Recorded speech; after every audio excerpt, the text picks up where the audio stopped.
Hello, my name is Andrei Azarov, I am CTO of Anisoprint, and in this video I will tell you about how to print composite part with Aura.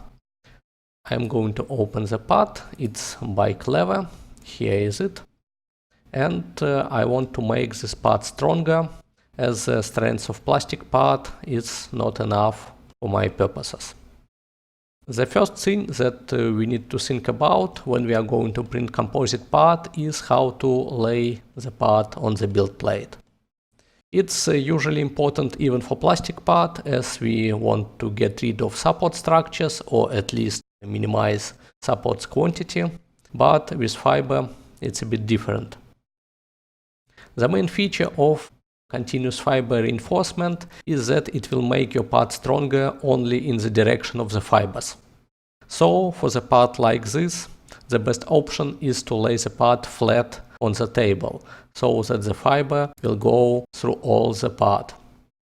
If I will leave part like this, fibers will be cut in every layer, and the strength of the part will be comparable to the strength of plastic part without fibers. So I'm going to rotate this part like this, and now, as you can see, fibers will be able to go through all the part, connecting holes with the part body. Now let's go to the settings.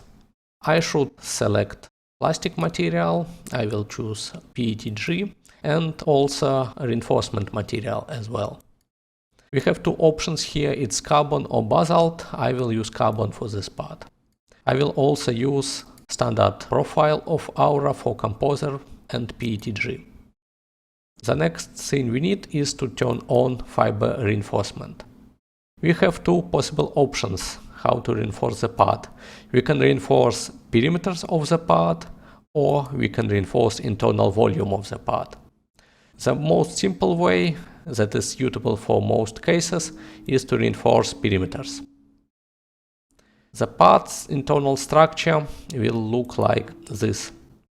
Fiber thickness is quite high, it's about 0.36 millimeters, and it's much higher than conventional FDM layer thickness, about 0.1 or 0.2 millimeters.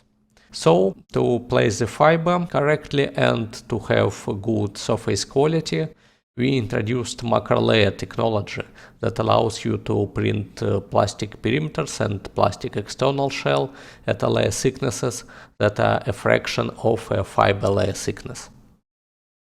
So I choose number of external shell perimeters and number of plastic perimeters that will be around fibers. Also, I should choose number of reinforced perimeters. I can reinforce outer contour of the part or inner contour. For this part I need to reinforce outer contour, and I will have, for example, 4 perimeters. Also, I can specify density of inner plastic infill. For this part I will also need support structures, as we have overhangs here. So I will turn support on. Let's look at the result.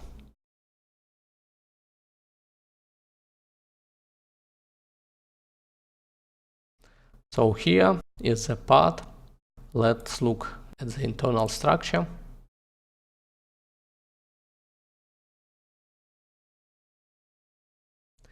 And here you can see that we have external plastic shell, internal plastic shell, and between plastic perimeters you can see reinforced perimeters that are colored with blue.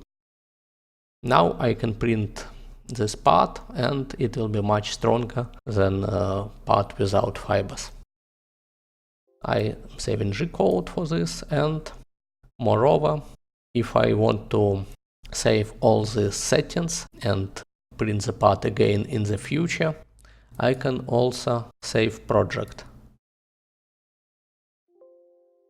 And if I will change all these settings, I will be able to open this project in future and retain all the settings that I used. Thank you for attention. If you have any question, please write us on support@anisoprint.com, and bye.